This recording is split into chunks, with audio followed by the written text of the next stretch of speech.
Good morning and welcome to First Congregational United Church of Christ here in Ocala, Florida, in the middle of Florida. We welcome you to our online worship services on Facebook and YouTube. And we're really looking forward to getting back together as soon as we can do so safely here in the middle of this pandemic, which is getting worse, not better. But we are a church. We are united in each other. In fact, we're going to talk about that today. But first, a reminder that we are an open and affirming church, welcoming everyone into our life, our leadership, our fellowship, our love, our caring, our responsibilities. We welcome you here. Please give me a call. I would love to talk with you about membership in our church. I would love to talk with you about our beliefs, our sense of responsibility for others, our morals, our ethics. Give me a call. And I'd just like to talk. So anyway, today's sermon draws on the testament of St. Mark, and it is from the 9th chapter, beginning with the 30th verse. Jesus left with his disciples and started through Galilee. He didn't want anybody to know about it because he was teaching the disciples that the Son of Man would be handed over to people who would kill him. But 3 days later, he would rise to life. The disciples didn't understand what Jesus meant, and they were afraid to ask him. Now, Jesus and his disciples went off to his home in Capernaum. After they were inside the house, Jesus asked them, by the way, that phrase, inside the house, is code. Inside the house means you're part of the church. Now, of course, the church developed after the time of Jesus. It didn't exist in the time of Jesus, but that's Mark back writing one of the understandings. So what Mark is saying is that that Jesus and the disciples were, let's say, the keel and the ribs of a boat. Anyway, after they were inside the house, Jesus asked them, "What were you arguing about along the way?" They had been arguing about which one of them was the greatest, and so they didn't answer. After Jesus sat down and told the 12 disciples to gather around him, he said, Listen, guys, if you want a place of honor, you must become a slave and serve others. And then Jesus had a child stand near him. And he put his arm around the little child and he said, "When you welcome even a child because of me, you welcome me. And when you welcome me, you welcome the one who sent me." You know who that is. So, friends, listen. God is still speaking, and we are still listening. Several years ago, I called my sister, Mara. She was at a baseball game watching my nephew, Greg, play shortstop. And I asked, "Well, who's winning?" And Mara answered, "I don't know, but Greg's having a good game, and he turned a really good double play in the last inning. He struck out once, but he got a hit. But his team looks real sharp. They're playing real well." "But who's winning?" I asked. "I said I don't know," Mara answered. "Well, is Pete there?" Pete is Mara's husband, my brother-in-law. I knew I could get a straight answer from Pete. "Well, yes, Pete's here, but you can't talk with him." "Why not?" I asked. "Well, the umpires make Pete sit out behind the outfield fence. He gets so upset if one of the players misses an easy play or if one of the umpires misses a call. Pete embarrasses Greg and everybody else, so Pete has to sit way out behind the outfield. By himself, I asked. Oh, no. No, said Mara. He's there with the other fathers. The moms are in the bleachers. It works out best that way, and the kids really enjoy playing a good game. I see, I answered. Mara, let me ask you one last question. Is there a scoreboard? Yeah, there's a scoreboard. Okay, so Mara, look at the scoreboard and tell me, what's the score? Mara answered, who knows? I don't even remember if we're the home team or if we're the visitors. And besides, does anybody really know what time it is or what the score is? Well, I said my goodbyes, but not before hearing Mara stand up and scream, "Great play, Greg! Way to go get down on the ball! Way to block it!" Mara then dialed me back and explained that that the ball had bounced funny and had beamed Greg in the eye, and that he was shaking it off, and that she and the umpire were waving Pete to go back out behind the outfield with the other fathers. Now, maybe it's an adult male thing, needing to know who's ahead, or like with Abbott and Costello, who's on first. What is it with Pete and me, needing to know the score, as if in 5 years after the game, more or less, either Mara or Pete or I would ever even remember the score? Maybe this is sexist to say, but I don't know. Maybe it's a testosterone thing. I don't know. I don't know what it is with some of us guys. I don't. No. Well, I mentioned this vignette to my good friend and colleague, the Reverend Gail Tapscott, who is also a psychoanalyst, and she said, "Hal, you think that's bad? In Boca Raton, it's worse with the mothers than with the fathers. Did you know, Hal, that some parents are giving their 16-year-old daughters, how do I say this delicately, body enhancement surgery?" All right, I'll just say it. Mothers are giving their 16-year-old daughters, 16 years old, breast implants.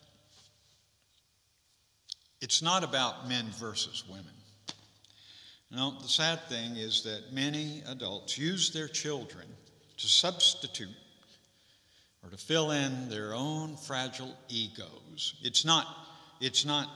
it's not, my dog's better than your dog, it's my kid's brighter, prettier, more attractive, more athletic, whatever, than your kid.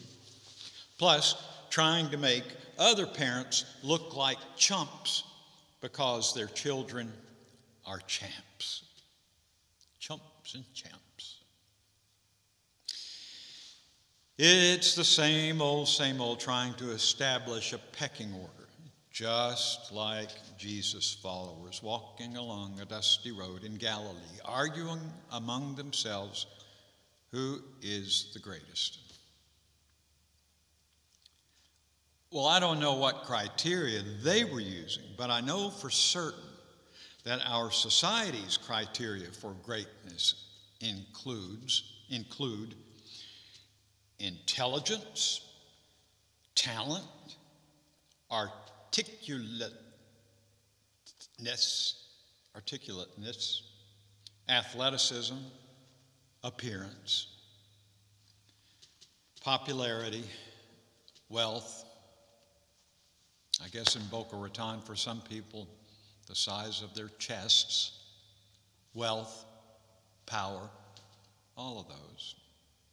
At times we may have felt the affirmation of measuring up, and at other times shamed and haunted by the ways that we were found lacking. Oh, by the way, sidebar on this one.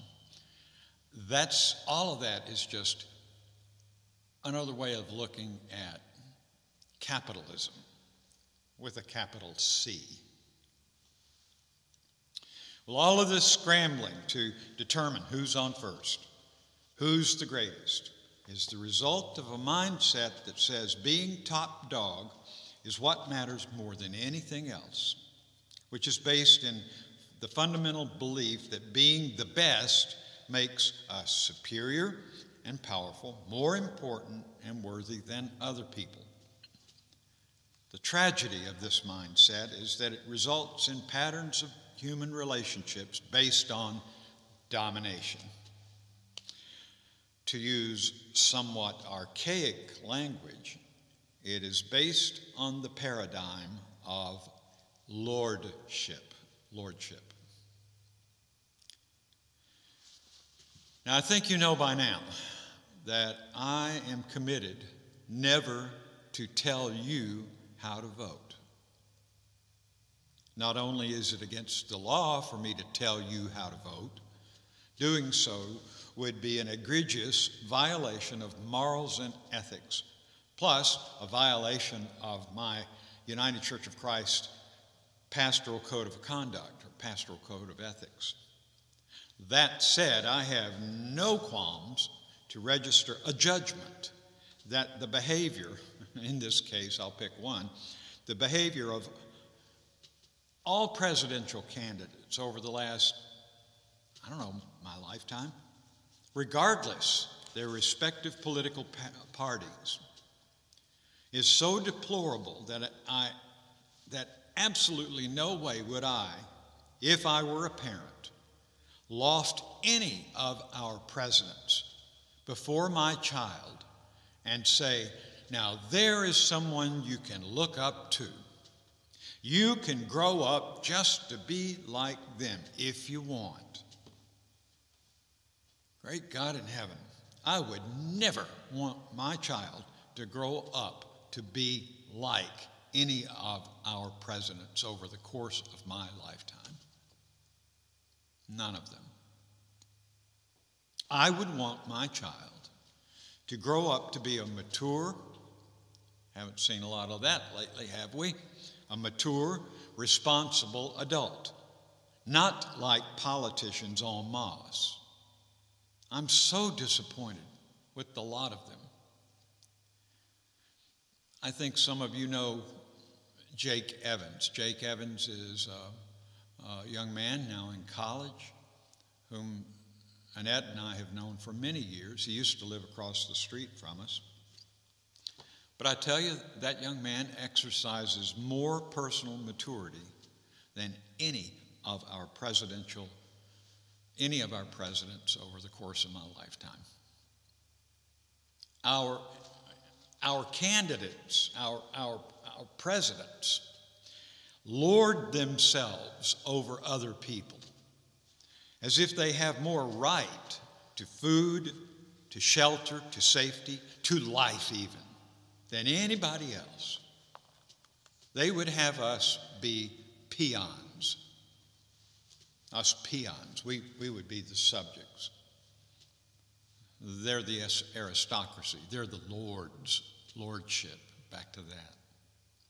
Now, Lord isn't a word we use much anymore, except in church, When we hear the word, we're all pretty clear that God or Christ is being referred to, but it wasn't always that way. Years ago, the word Lord clearly referred to someone in power and authority over others. In the world of servants, serfs, subjects, and lords, lords had the power of life, destiny, and death over others. Which means that on a human level, lords are gods. except in Britain. The word Lord isn't used very much. Lord Nelson, just one. And on paper, we Americans don't hanker to the idea of Lord at all. On paper, we aspire to the tenet, all human beings are created equal, but we certainly know that the concept of Lord and serf, Lord and servant, is alive and well these days because of those who continue to subjugate the lives and the destinies of other people. They may not carry the title Lord, but their function is very similar. Here are the names of some of the lords of our country: the president, the chief justices, the House majority and minority leaders, mayors of large cities, governors, really, really rich people. They're the lords. Don't think so? Well, I'll tell you what. You try this. Dress up like a bum, like a street person, and walk into the Paddock Mall and see what happens to you. Wander through some of our ritzy neighborhoods, assuming that you can get past the guardhouse, and you'll find in no time at all who thinks of themselves as lords and thinks of you as a servant, a peon. Oh, by the way, going back to the Paddock Mall, dress up like a bum and go in a jewelry store or one of the more expensive clothiers. Yeah, I think you'll find out. Some years ago, the feminist biblical scholar Elizabeth Schussler Fiorenza wrote in The Other Side magazine on the issue of lordship, the Greek term being kyriarchy, Kyriarchy, kyriarchy. She says, kyriarchy points to a system of interlocking structures of oppression, racism, economic injustice, sexism, homo-hatred, and classism that fit together in the structures of lordship. These structures, more than simply bad behaviors, guarantee that those in power will remain there and that those without power will continue to be disenfranchised for generations to come.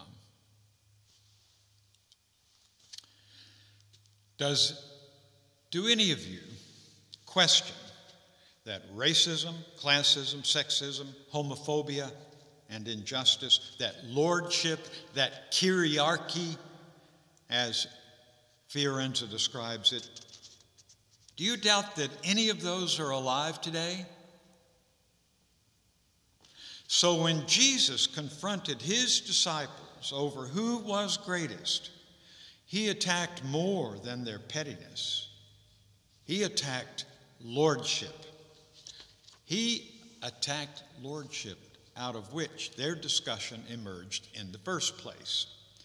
And it wasn't pretty. He blasted their concept of greatness by saying that the one who is first is the one who serves. And to make that point, Jesus attaches himself to the most powerless and vulnerable human being of all people in the culture of that day. He attached himself to a child.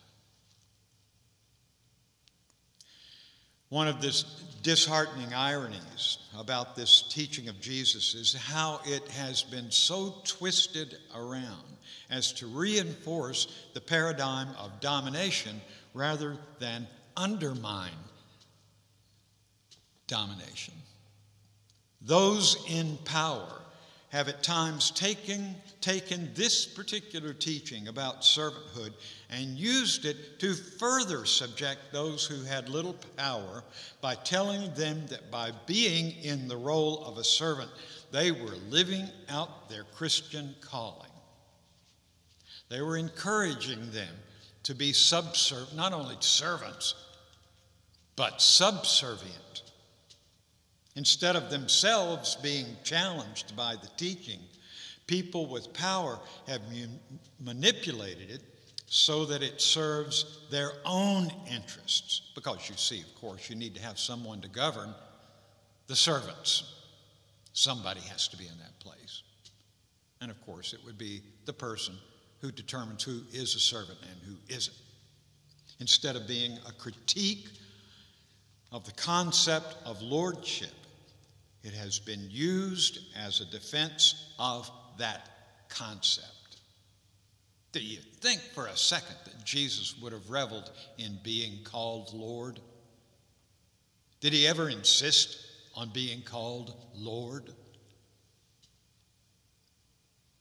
2 weeks ago, I was driving down State Road 200, and I noticed a bumper sticker in flowing script that read, "Jesus is Lord," with the background in soft pastel colors. And to tell you the truth, I didn't much care for it.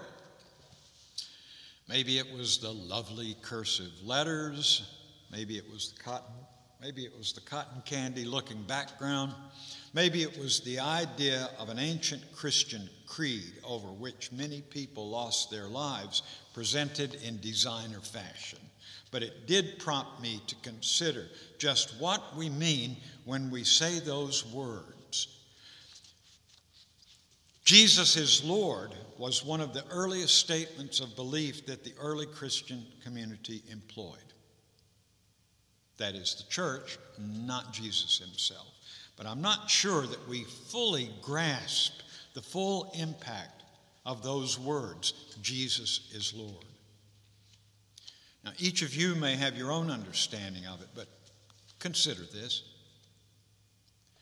Many lords govern human life, wealth and power. The lords of oppression, the lords of greed, the lords of consumerism and materialism, the lords of addiction, the lords of nationalism, big one, the lords of militarism, anything that controls our fate and robs us of our dignity and our ability to experience life abundantly. But Jesus presented a different way of living. Jesus presented a different concept of what it means to be a Lord. One in which people have dignity, one in which people are set free and healed from the powers that control them and cause them and others to suffer. He did not abide by any pattern of human relationships that lifted up one by diminishing the worth of another. In fact, he allied himself with the vulnerable. He allied himself with the powerless, taking, in essence, follow this, by being Lord, he became unlord. So by calling him Lord, we crack the foundation of kyriarchy. And the results? Domination collapses on itself. Lordship means nothing within a new pattern of human relationships based on the inherent worth of all God's people. Let me give you another bumper sticker to think about. The other day I saw another one. It was a takeoff on that old Got Milk campaign. This one said, "Got Jesus?" And you know what I think? Wrong question. Wrong question. The right question is, how does Jesus Christ got you? Or more to the point, has Jesus' vision of God's reign got a hold of you?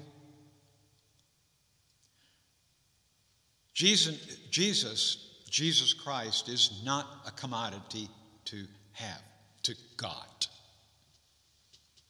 Christian discipleship happens when Jesus' worldview and his understanding and commitment to the reign of God possesses us. envelops us, that we are a part of it. The thing we live for, being in relationship, in communion with God's reign. We reject the games that society expects us to play, which is vying for greatness at the expense of others. We no longer bow to the lords of oppression in our culture or in our personal lives, because our commitment is to one who lived to set us free. There's a line in the Battle Hymn of the Republic, you know it, that says, "As he died to make men holy, let us die to make men free." That would include women. I'll bet that some of you know the revision that most everybody makes these days of that song, of the Battle Hymn of the Republic. That revision goes, "As he lived to make us holy, let us live to make us free." I'll go with that one. That's how we've changed the words when I've conducted the Central Florida Master Choir. We've changed the words to, "As he lived to make us holy, let us live to make us free." I'll go with that one. It reminds me of who really is on first. In God's realm, that's all of us in faithful community and in faithful commitment to each other. Amen.